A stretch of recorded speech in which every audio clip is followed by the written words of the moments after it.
If you look at our webinar agenda here, we're just going to do I'm going to do like a 1-minute introduction to digital tools. And then mostly what we're going to focus on is the digital tool exploration, because that is actually the meat of this webinar and what we feel will be most beneficial for you.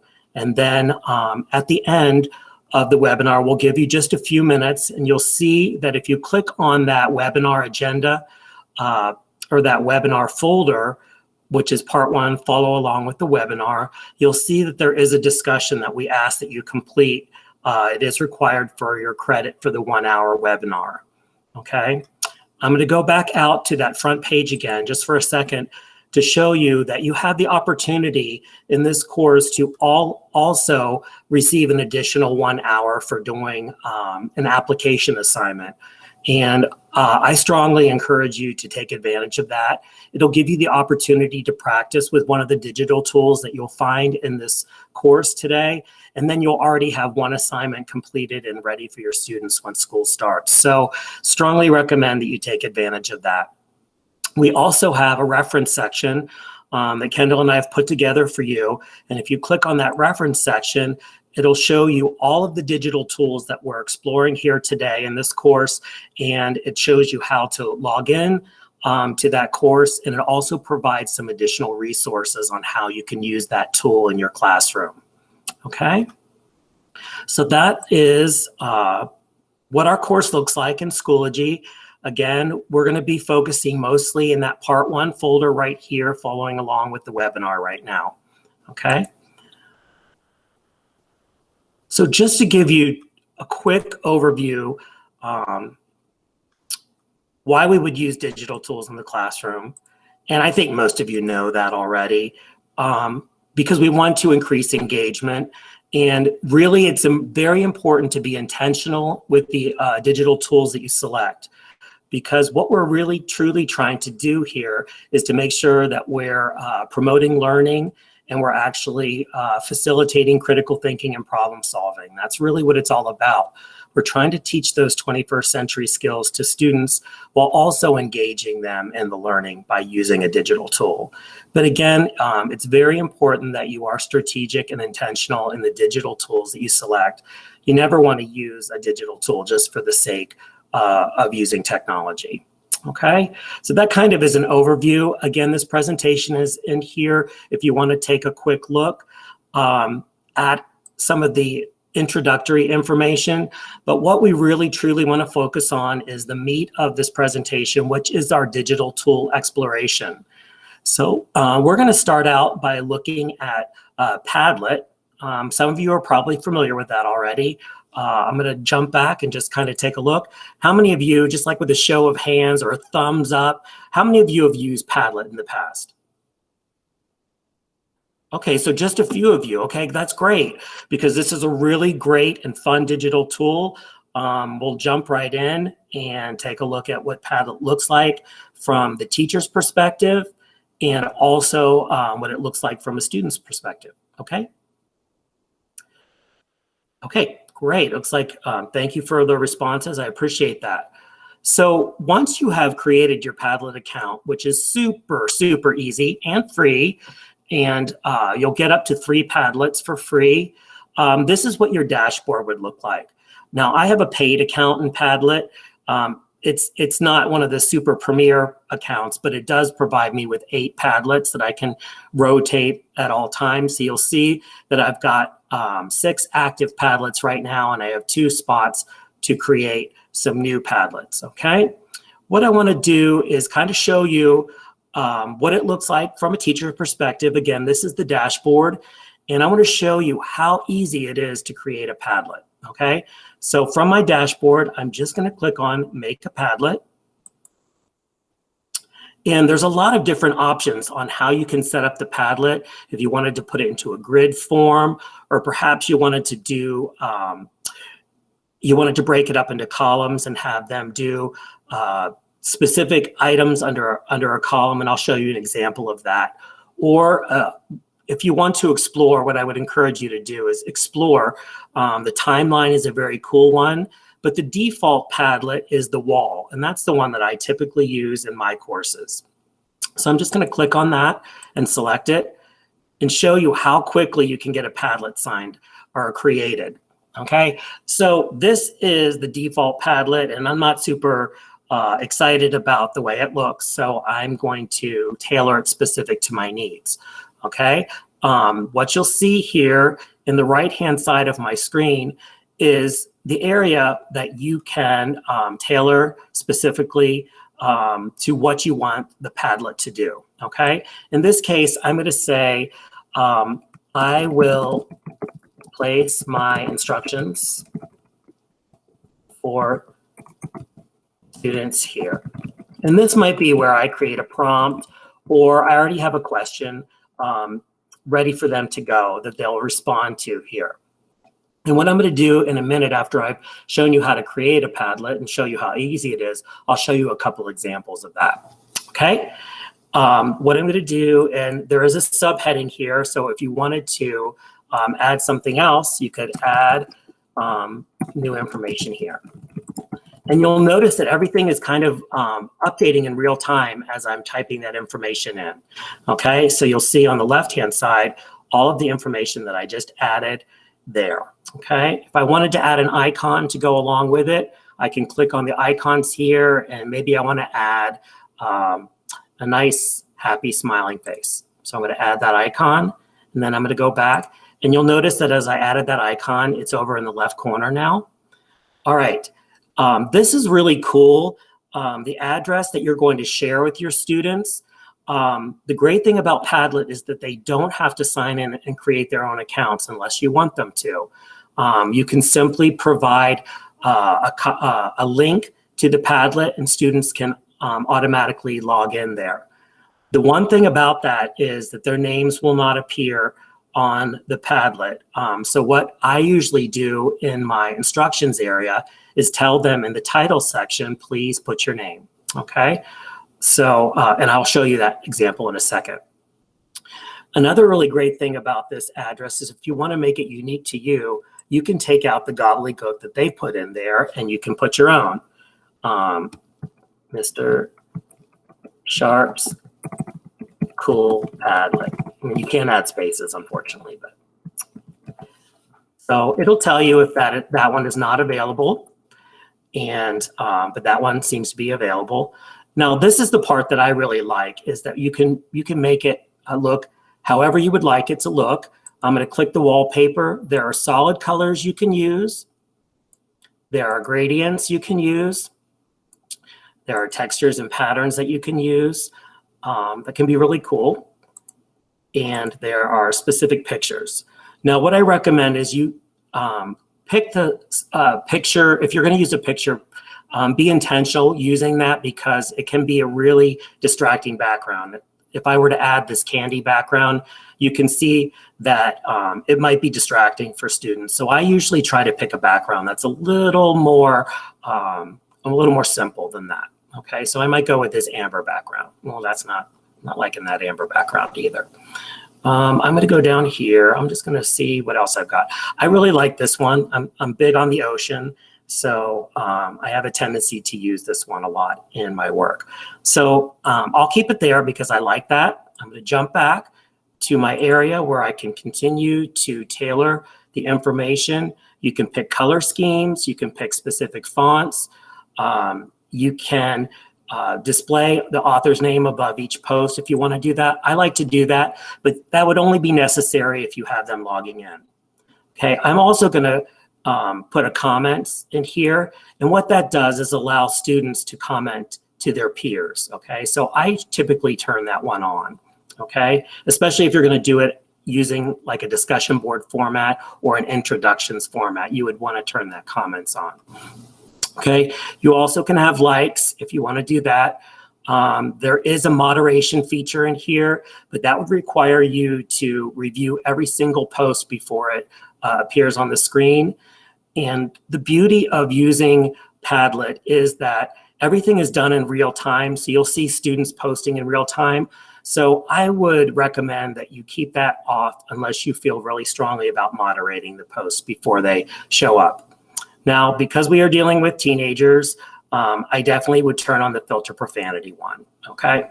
And once you're done setting those settings, you click on next, and guess what? You are ready to start posting. It's that simple in creating one. And then what your students will do is they'll just click on the right-hand side at the bottom, the plus sign, and they can go ahead and create their post. And this is where I would recommend that they put their name. So I'm just going to put my name in there real quick, John Sharp.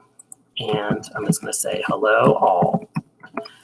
The really cool thing about this Padlet too is that students can upload files to share. They can share links to different websites. They could do a Google search. They can add images and do so much more here. If they wanted to do an audio record or a recording of their voice, or if they wanted to do a screencast, they could do that. So it's a very robust tool, very powerful. Okay, so I just wanted to show you how quickly it is, or how easy and quick it is to make a Padlet. So what I'm going to do is I'm going to go out to my dashboard now, and I'm just going to show you a couple examples. In this example, I've used Padlet as an exit ticket, and you can see that my students have responded to my question in here about sharing a classroom management procedure. Okay, it's a great exit ticket because it's very visual for you, and you can pick up quickly and decide whether you need to do any type of reteaching on the topic for that day. And again, everything is in real time, so students will respond right as they're going out the door, and everything will populate quickly onto your Padlet. Another example is a brainstorming. You could do a brainstorming, a course design reflection, which I'm using for one of my other classes here. And you'll see that in this one, I have used the columns. And each one of these, I'm asking teachers to respond to one of the considerations from that course. Okay. And then finally, this is the one that I want to share with you. So it's a little more interactive. And this is an introduce yourself. So this could be a really great and fun activity for you to do with your students at the beginning of the school year. You can see that I've kind of modeled what I want students to be doing here, and I've provided a picture of myself. So what I'd like to do is maybe take 2 minutes. I'm going to put in the chat the link for you to access this. Okay, in the chat right now. Click on that Padlet and just take a minute. Jill, you asked a question, where do I find it later? What specifically are you talking, like the Padlet? She's asking how you save what they've posted. So for instance, if you gave your students a Padlet prompt and they responded to it, how do you save it and go back to it, find it later? Well, it'll always be active on your dashboard, okay? Because if unless you purchase the Premier, you would always have that available to you on your dashboard. But there are some settings within. Oh, sorry, I didn't mean to do that. Apologies. There are some settings in here that will let you archive the Padlet if you would like to archive that one. Okay, and when you do archive that, it does free up a new one for you to use. Okay. It looks like we've got lots and lots of people responding to your Padlet. That's awesome. Very exciting. So what I'm going to do is I'm just going to.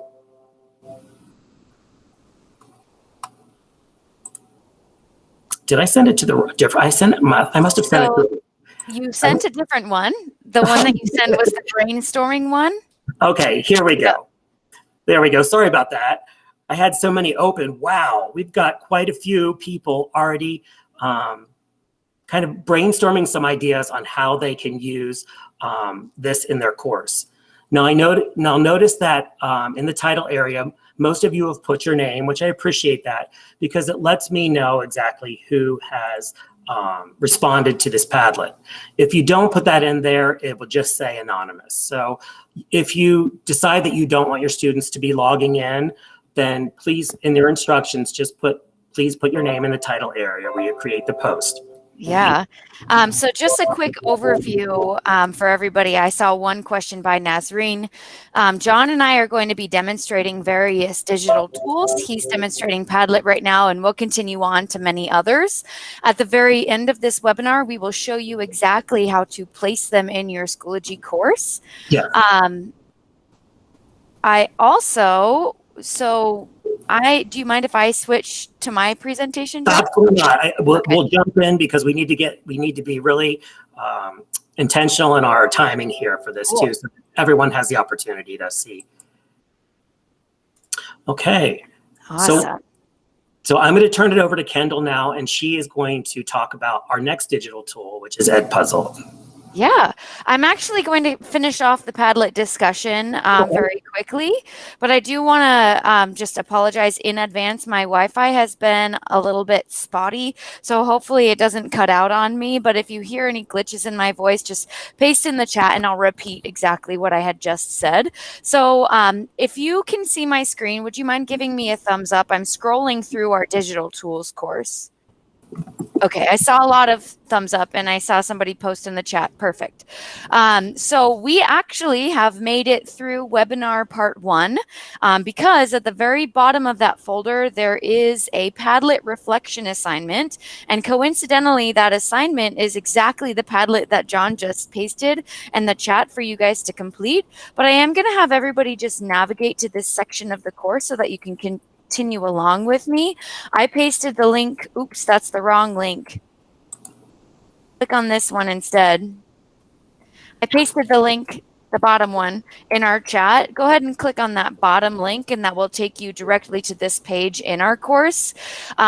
This is an example of how a Padlet could be embedded into your Schoology page, into a Schoology assignment or a Schoology page. This Padlet that you all just responded to, and I see somebody, Julia, thanks for the drawing, it's beautiful, responded to, that's actually embedded into Schoology. So this is an assignment, and he embedded that Padlet into the course. Again, we'll show you how to do that at the very end of this. Would you mind nodding your head or shaking your head if you've ever embedded a digital tool in your Schoology course? Yes? No? A lot of you have. Some of you haven't. That's amazing. What was that, John? We have it's kind of a mixed group. Some of them have done it, some of them have not. So. All right, so up at the very top, let's choose next. And you should open up this folder. We're going to get started with Edpuzzle.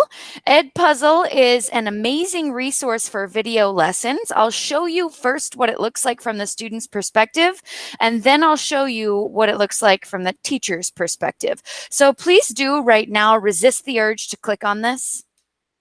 What I'd like to do, I know, I get it. What I'd like to do is show you for literally less than a minute what a student would do, as in you be the student, and then I'll allow you to click on it. So this is an embedded Edpuzzle right here. Again, please don't click on it quite yet. Edpuzzle allows you to create video lessons and put in little questions and reflection prompts so that you can check for students' understanding along the way. It's your choice at which point in the learning process you would use this tool. You could use it as an introduction, you could use it as a check for understanding throughout, or you could use it as something summative for a small lesson to just make sure that students really understand. You could also use it as an extension to really cognitively push the rigor. So a student right here, if you embedded it into your Schoology course, would of course click on Get Started. From there, they're going to have this option to log in. I almost always encourage students to use the Google option to log in. So again, that's the Google option down at the very bottom. You as a student will click on that and it'll give you your Google account. My student has already activated his Google account through Edpuzzle, so it didn't pop up for him, but it's pretty self-explanatory. You would attach it to your Tempe Union.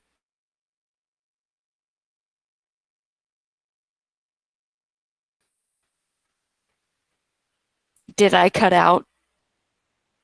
I figured as much. Can you hear me now? Okay.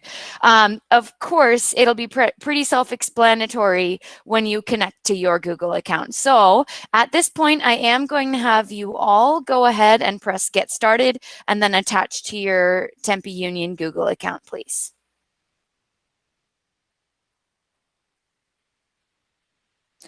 Raquel, to answer your question, I would highly encourage that they use their Tempe Union email.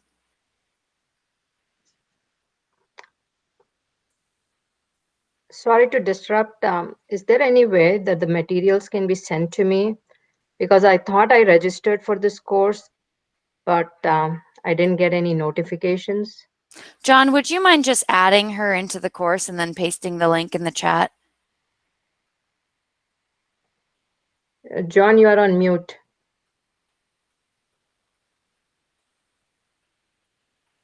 Okay, so as you navigate through this Edpuzzle, when you click on play, you'll notice that, of course, it's going to give you some noise. It's going to play for you. It's a very short video. This first little green icon down at the very bottom indicates that there's a check for understanding question. I encourage you to answer it incorrectly. If you've already passed that check for understanding question and you're moving on through the video, try answering incorrectly another check for understanding question and just take a look at what shows up for you. I'm sorry, Kendall. I think I fell behind. I don't see where this is. Sure. Go ahead and click on this link for me, Grigor.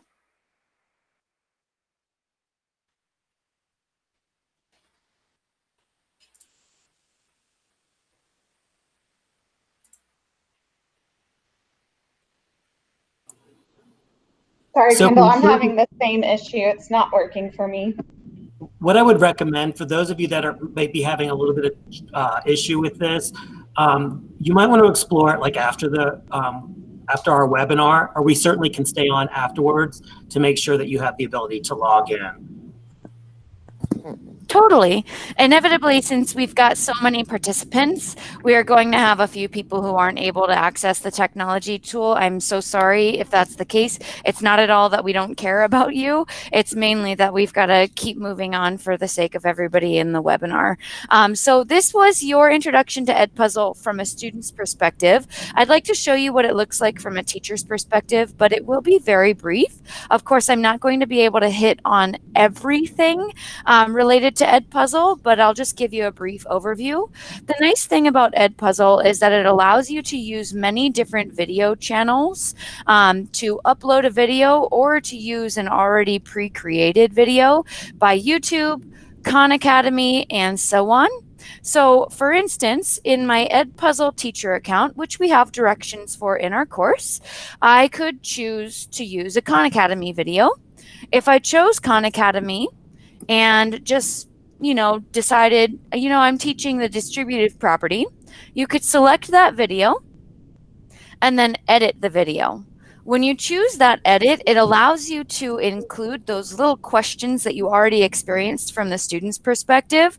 You have various types of questions that you can add up at the very top when you choose the questions tab. You could add a multiple choice question. You could add an open-ended question, or you could simply just add a note that gives an explanation to your students rather than having them interact with anything. From there, you would be able to embed this video into your course.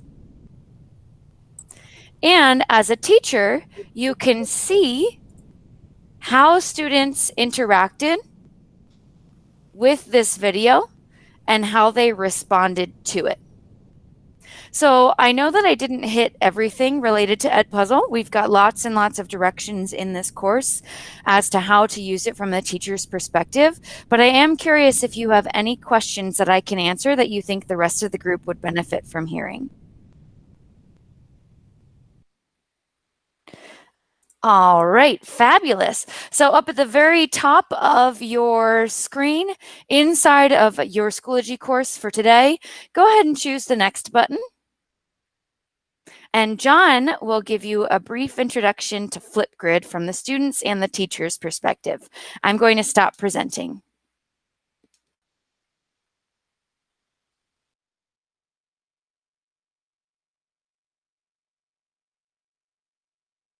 You're muted.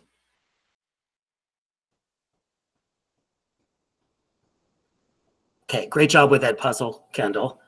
So what we're going to do is, I hope everyone can see my screen. Thumbs up, just letting me know. Excellent, cool. All right, so what we're going to do is we're going to go into that next part here, which is the webinar part 2.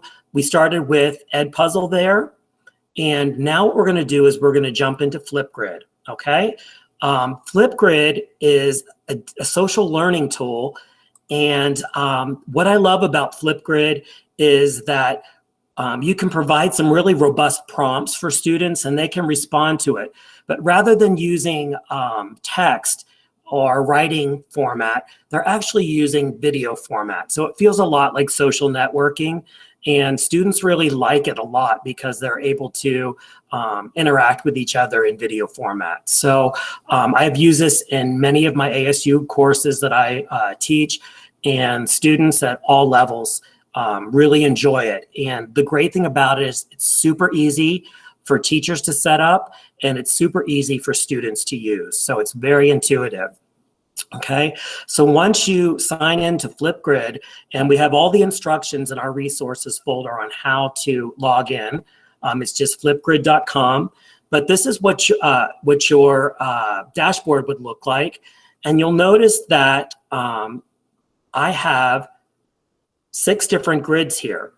Now, grids are like learning communities. So if you teach 5 or 6 classes a day, periods a day, you're likely going to want to create a grid for each one of your periods. So you might name your grid. I'm just going to add a grid real quick, and we'll call it period 1. And that might be freshman English. So what you do is you'll go through and you'll develop all of the information that you want. You pick how you want your students to log in. And we strongly recommend that you select the school email as the option for students to log in here, because we always want students to be using and getting used to using their TUHSD Google account information. Okay, so I am just going to click next, and I'm going to add the Tempe Union at stutempeunion.org. And what that does is that makes this grid open for every student with an at stutempeunion.org. Okay, so I'm going to go to my grid. Look at that. I've created a grid in less than a minute. And then what you can do is add a topic. Okay, a grid, remember, is just like your learning community. And that would be like period 1, period 2. And then adding a new topic can be just as simple. This would be where you would add the prompt. Okay, so you might want to have them start out by saying hello on Flipgrid just to get them used to it. Or you might want to have them do a live book report. Or you might want to have them do a science project. There's so many different options here. I really recommend that you explore this digital tool as an opportunity for students to interact and get to know each other in the classroom. This is a fantastic way for you to build your learning community. Okay, so I'm going to give you some examples that I've done in my past. Okay, one of them was this TUHSD grid, and you'll notice that underneath the grid I have 3 topics here, and one of them is Let's Get Acquainted. So I'm going to take a look, and this is what it would look like from a teacher's perspective. So in this Let's Get Acquainted, I wanted students to tell me a little bit about themselves, their name, where they grew up, their favorite hobbies, those kinds of things. And then I got some responses from my students. You can see that they have the ability to take a selfie and to actually manipulate that selfie to make it kind of fun too. So it really does pull in that social media aspect. You can turn that off if you'd like. But I just wanted to give an example of a really creative student response. Hey everybody, it's nice to meet you. My name is Justin and I'm a teacher. Ed studies major and a senior that rhymes. I'm taking this online because I don't have the time. I work with little dudes that have autism. If this was face to face, I would really miss them. So you can see that it gives students an opportunity to be creative. They can really do just about anything on here. And it's a great way for them to be able to see each other and to put a name with a face. So again, this is a great community building activity for the beginning of the year. So in this is what it would look like from a teacher's perspective. And if I wanted to review all the responses and actually grade them, I could do that. I could just click on the student. You'll notice up in the corner there, and I can listen to their post, and I can actually grade it based on a rubric that's built into Flipgrid, and then add comments here for them. I can also reply in video format by clicking on the reply down here. Okay, so very, very robust tool, lots of great opportunities. You can include your own videos in there for them to review. You could do a book review. So lots of great ideas and lots of things to explore with Flipgrid. So now I want to show you from a student's perspective what that looks like. And what I've done here is I've created like this introduction. And in order for a student to create a response, all they need to do is, well, first they would read the prompt, and then they would click on the plus button down here to record. And it's as simple as hitting the record button. They have some options here that they can re-record. And you'll see in the top corner, it gives them a timer so they know exactly how much time they have remaining. You can do videos up to 5 minutes long here. So lots of different options. They can take a selfie at the end to serve as their face on the video. Just really fun, really cool idea. I want to give you maybe 2 minutes to explore this digital tool here. So I'm going to share this with you. What I do recommend is you make sure that you have you're muted on this Google Meet so that you have an opportunity to try out the video. I'm going to put the link into the course right now, and you'll need to click on it, and you'll need to use your Tempe Union Gmail address to log in, please. There you go. So take a minute to click on that plus, do your own little video.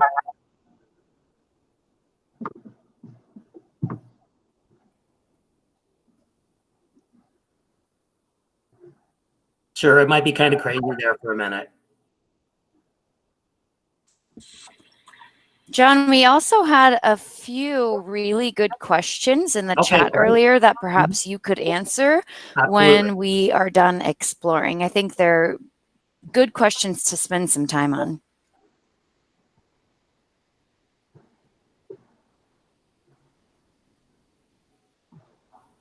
The first one is there a maximum amount of grids and/or topics that a teacher can create? Mm-hmm. That's the beautiful thing about Flipgrid. It is 100% free, and you do not have a limit on the number of grids. You do not have a limit on the number of topics. So you could have 1,000 students responding to one topic, and it would continue to take that. All of the information is stored in the cloud for you too, so it is not stored on your computer. If you want, let's say you have a student that just did a really great model response, you can even save that and use it for a later course as an example for your students, okay? It is definitely free for teachers. There are no limitations on the number of grids or on the number of topics you can add. That's why it is such a beautiful tool. Cool. Additionally, let's see, Stacy wanted to know if there is a way to assign the separate grids when you have your same courses merged together on Schoology. There are, yes. So what you're going to be doing is once you create a grid, if you are teaching multiple English courses, you can copy each topic. You can copy your grids, and then what you're going to do is you simply provide them with a link to get to the grid. Okay, so if you wanted to merge a couple classes into one grid, you certainly can do that just by providing the same link. Okay, or you can keep them separate. It's just all you're doing is providing them with a code to get in. So when you provide them with the code, they'll click on that.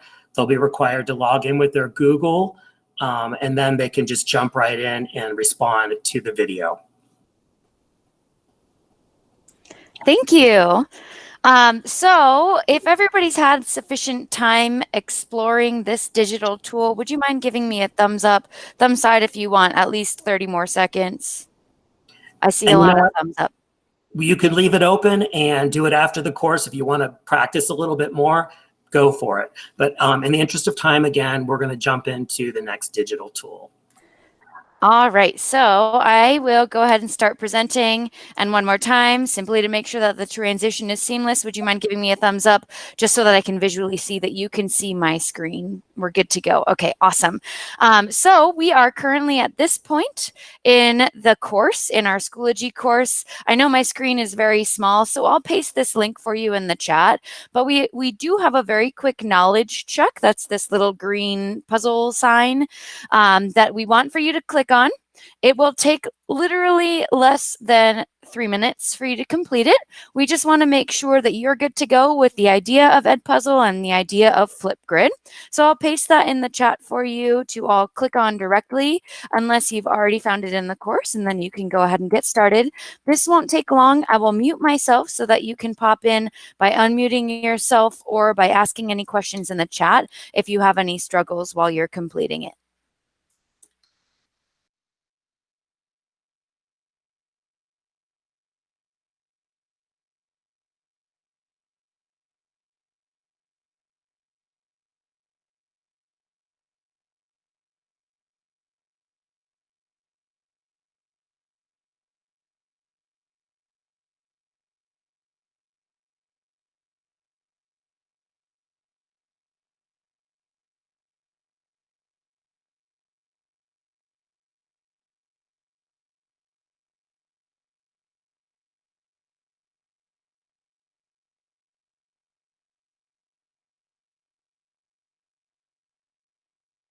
So on my screen, I can see that a vast majority of you have already started it. Thank you.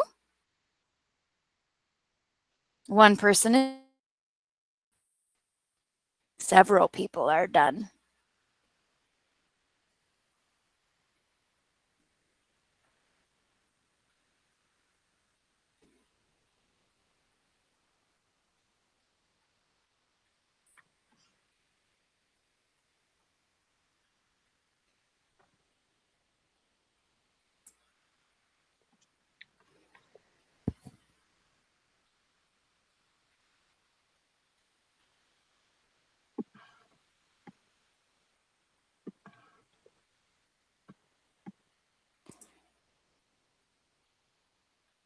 Okay.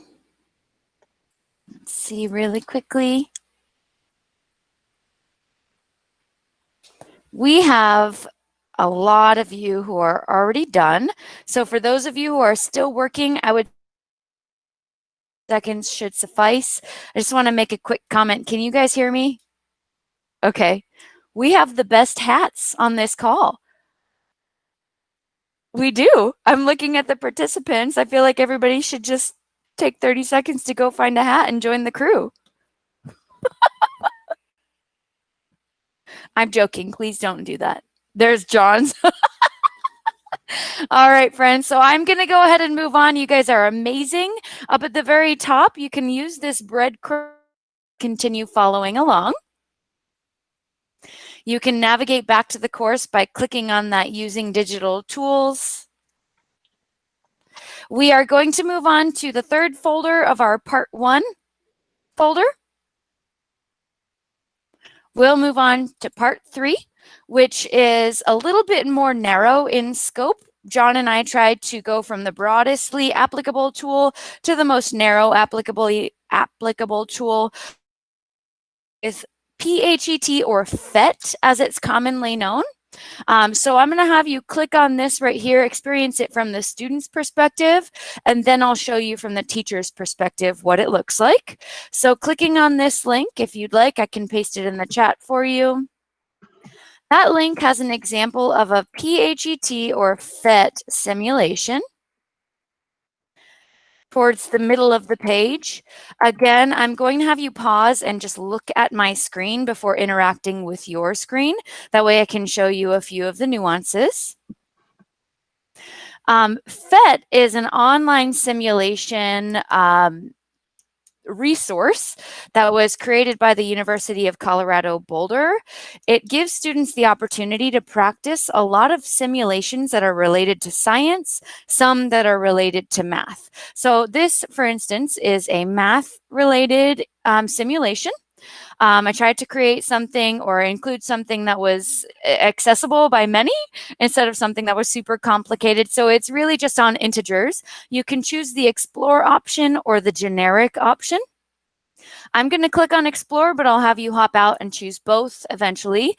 When I choose explore, I can add the swimmer or the parachuter at any depth, the puffin at any depth, and this flying fish at any depth.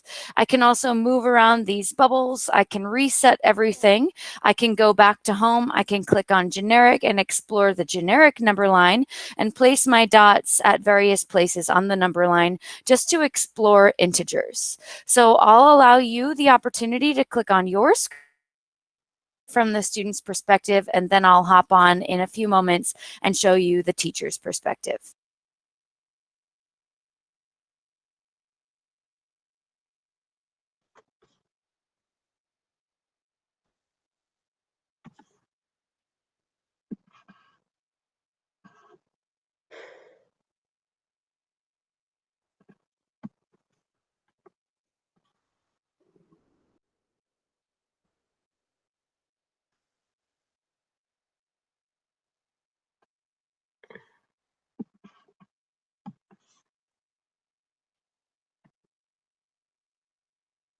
All right, I'm going to say about 20 more seconds to just explore, click around on it.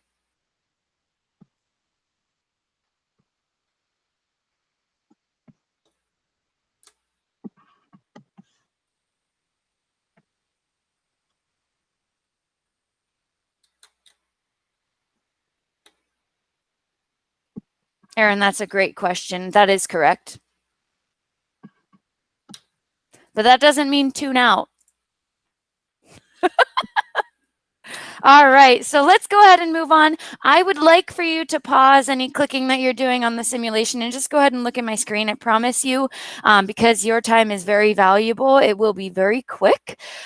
So PHET is, like I said, a simulation resource hub for science and math teachers. Up at the very top of this link, and of course, we've got that link provided for you in this course in several places, in our resources and on the page that you were just interacting with, you would click on the Simulations tab and then choose All Sims. Unless you've got a specific category of simulations that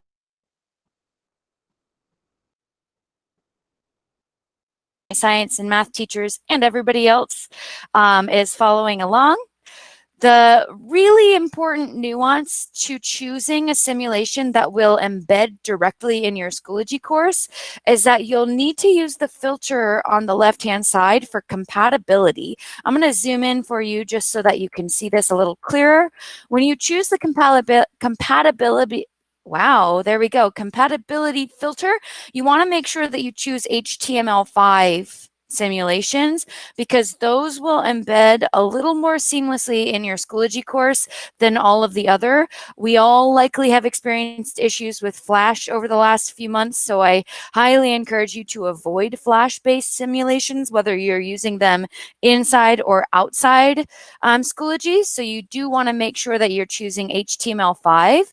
When you choose HTML5, it'll automatically filter for those simulations. You can find one that applies to your course. If you wanted, let's say, to use the diffusion one in your course, you would, of course, click on it, open it up, and then click on this embed code.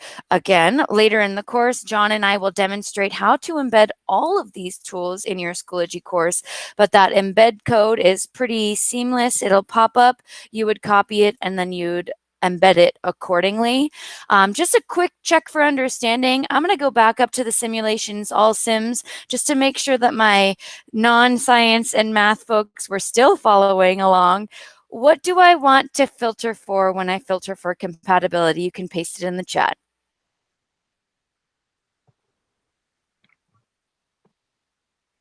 Yes, yes. Perfect. Thank you. Yes, HTML5. That is going to be the best embedding option to use in your course. So I realize that this experience was very brief, and I very much thank you for sticking with me. Can I get a thumbs up if we're ready to move on to our last and final digital tool? Yay, perfect. So we are going to move on to Desmos now. In your Schoology course, you can go back up to the very top of the page, or you can use these fancy next buttons down at the very bottom and choose next page. We'll move on to Desmos once again. And for the last time, I'm going to have you look at my screen rather than clicking on anything. This will only take 15 seconds. Desmos is a little interesting when you do embed it into your Schoology course. This is typically explicitly for math teachers. There are a few science interactions that you can embed in your course. Instead of asking students to sign in with Google or sign in with Desmos, you'll likely want to ask them to choose just join. So I'm going to click on that as a student. When you choose that option, you'll also have to choose continue without signing in and very clearly type in your name. I'm going to type in Darth Vader because that's the student that I am pretending to be. You'll enter in your name and choose go. Navigating through the Desmos questions is actually pretty fun. Choose start, and then it gives you some prompts for trying it out. I'm going to try to make these lines really parallel. Click try. It kind of worked. I was off by a little bit, and then I'll choose next. As you move on, typing in your answers, I, as a teacher, will show to you what my perspective looks like as you, as students, continue to click next and interact with all of these opportunities. I am going to ask that you only spend about 1.5 minutes interacting. So if you kind of want to fly through these questions, that is just fine with me. Go ahead and choose Get Started. Choose the option Join. Please do not sign in with Google or Desmos. Choose Continue without signing in, and then type your name in, please. And just a quick reminder that you have access to all of these tools to play with a little bit more on your own time if you want.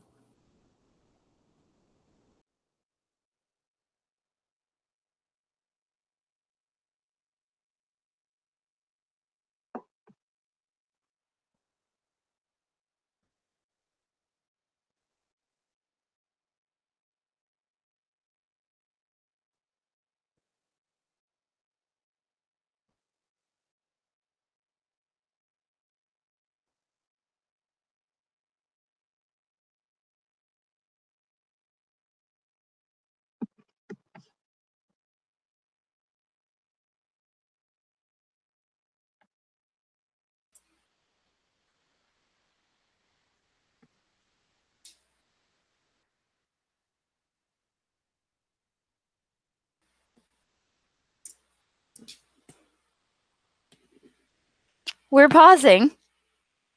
Doesn't that feel interrupting? I don't know. If I was a student, I'd be like, why'd you stop me? So I did press pause as a teacher. I'd like for you to look at my screen very quickly.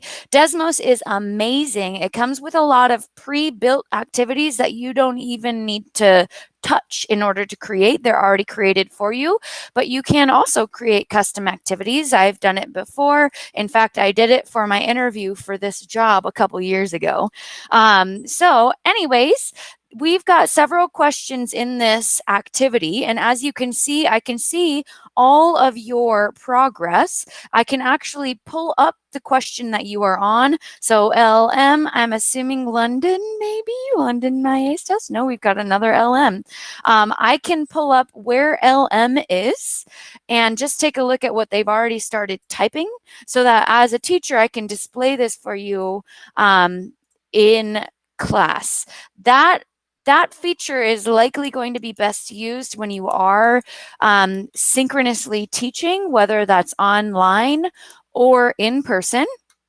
The nice thing is with Desmos, you do not have to be using this synchronously. Your students can be assigned an activity, they could complete it, and you will still receive this dashboard to just notice what their activity completion looks like.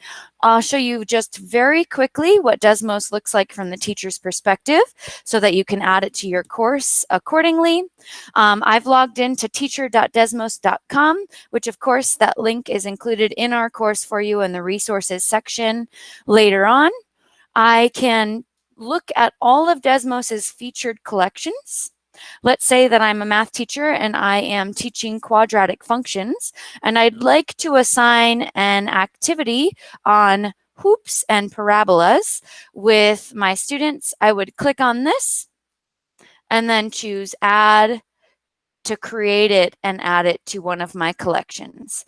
As a teacher, I can see all of my collections and I can also see all of the history. For instance, this was the activity that we used on our last webinar. And this was the activity that we just used in this webinar. And I can pull it up and see my class dashboard. So one final time, I realized that that was a very brief introduction to Desmos.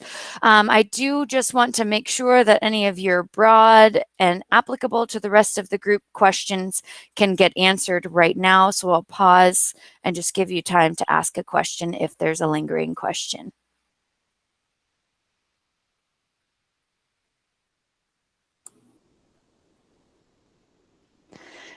Good. Okay, so Kristen had a question about whether I know of any general math assessment tools to assess for student math skills.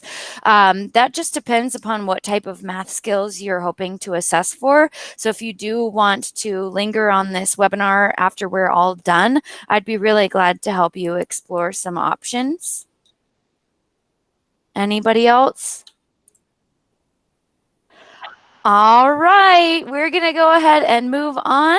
At the top of your Schoology course or at the very bottom, let's have you choose next page. We have a discussion that we'd like for all of you to participate in.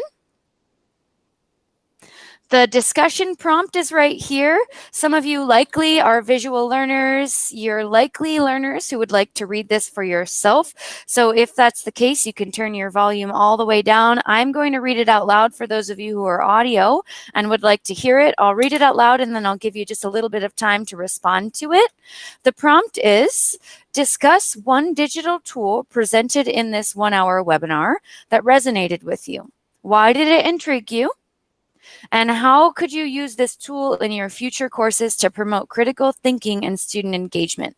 We're going to ask that you use at least 3 to 5 sentences to type out this discussion reflection response. And then also quickly refresh your screen and respond to another colleague's post. This entire process really shouldn't take you any longer than 3 minutes. So I'd like to give you those 3 minutes now. I'm going to pause my microphone and mute myself so that you can type out your quick response, refresh your screen, and just view your other colleagues' responses.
We've got 11 people who have posted already, so that's great.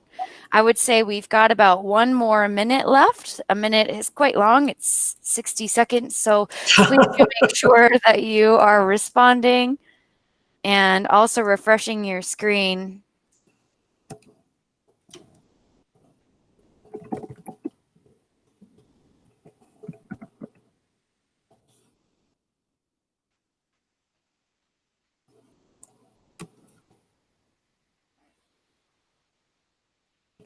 You guys are fabulous. Thank you so much. Before you decide to head out, we do just want to have a moment for a quick housekeeping note. I see 29 people have responded. Very good. And if you guys are willing to wait around for maybe a minute or two more, I can show you how to take an embed code and put it directly into a Schoology course. Of course. Apologize. We're really trying to be timely on this webinar, but with 5 tools, it's kind of hard to get everything in an hour. This is really just to kind of provide you an overview of what these digital tools can do. And you can see that they have a lot of power and they have a lot of potential for engagement, especially in an online environment. So really, again, just to kind of give you a taste and a teaser of what you have available, we have very specific information and instructions in this course if you want to explore each of these digital tools in more detail. So I am going to just share my screen a little bit more. For those of you who are participating in that discussion, thank you so much. I'm positive that you followed my directions and pressed refresh and looked at your other colleagues' responses, if not responded to them. So thank you very much for doing that. But I think that it's highly valuable and highly important that you do take a look at my screen really quickly instead of continuing to read those responses, which I thank you for. So this course is a 1-hour webinar with the option of participating in an extra hour of an application assignment. I'm going to put in a plug for that, but I also am going to give you direction so that you can make sure that you receive your credit for attending this 1 hour, if not the 2 hours with the application assignment. So you have just successfully completed part 1. Part 2 is optional. We've got a practical application assignment where you essentially would take one of these tools, put it into one of your Schoology courses. Of course, I know you don't have your live courses yet, but you would use a sandbox or another self-created course. So you're basically applying the knowledge that you learned from this webinar and demonstrating that you could do it on your own, and then finally reflecting on it. That's totally optional. You do not need to do it. You don't have to linger on this webinar in order to complete that. You can complete that on your own time up until, I believe, July 28th, if not later. We also, like John said, have a whole bunch of reference materials here. All of the digital tools that we explored in today's webinar are included in this resources and reference section, as well as he said, a nice little embedding interactive tools tutorial, which includes a video that I created that shows you step by step on how to embed a digital tool in your Schoology course. This video is penultimate. It is very important for you to watch when you do get the chance. However, it is not more penultimate than you completing the frontline survey for today's course. Not only does that guarantee that you receive credit, it also gives us feedback so that we can make sure that we tailor this to upcoming webinars as well. So down at the very bottom of your Schoology course are directions on how to do that. You would need to open up Frontline, go to your learning plan, locate the tech training evaluation form for this webinar, complete it, and then we will mark your attendance as completed. This page, I'm also going to paste in the chat for you. so that it's easily accessible. You can complete that within the next 5 minutes. If you'd like to hop off of this webinar and end the meeting for yourself, that's absolutely fine at this point. If you have any lingering questions, John and I are already anticipating that you do, so we'd be very glad to hang on for another 10 to 15 minutes to answer them. Absolutely. And if you're interested in just knowing how to embed one of these codes into Schoology, if you could hang out for maybe 2 or 3 more minutes, that'd be great.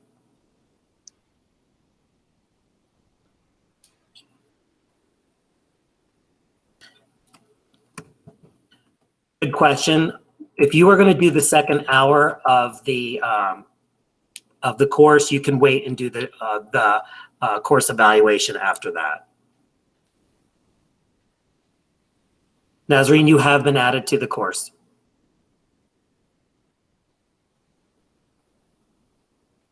You guys are a wonderful audience. Thank you so much for participating today. You're welcome, Katie. Veronica, you're welcome too. Again, take some time to really explore these tools. I guarantee you'll want to explore at least 2 or 3 of them for your online experience at school. Great way to engage students. Yay! Yay, Heather. You're welcome, Meredith. Leo, yes, that's a good suggestion. We've got plenty of tech tools. We tried to pick very strategically which ones we demonstrated today. So good thought. Definitely. Bye, Nicole. You're welcome, John. Thanks for joining. Okay, so what we'll go ahead and do right now, if you want to just take a sec to look up at the screen, is Kendall, do you want to show them or do you like me to show them? Either way. You can. Okay, cool. So I'm just going to present my screen right now and show you guys how to embed into Schoology. If I could get a thumbs up, just so I know that you can see my screen.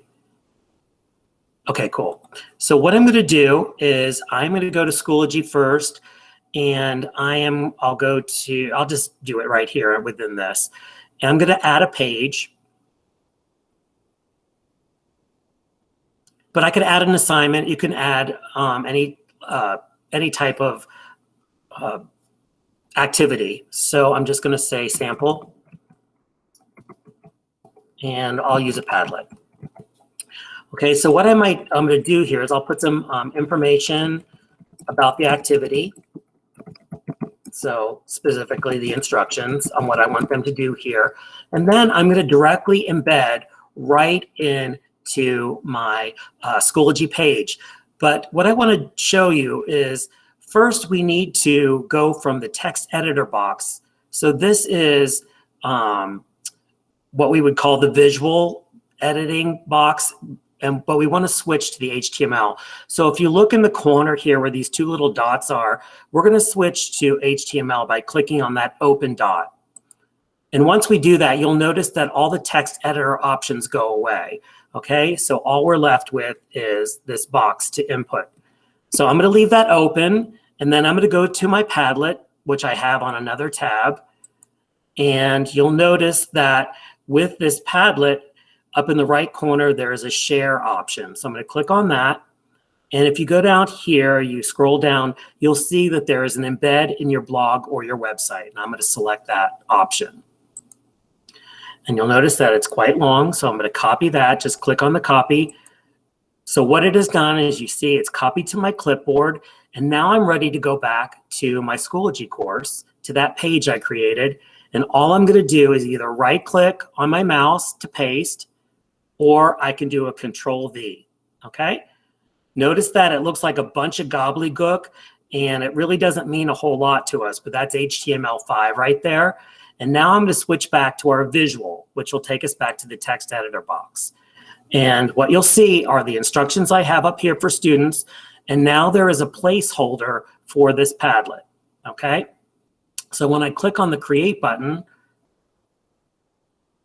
you'll notice that anything new that you create goes to the bottom of the page. I'm just going to click on that.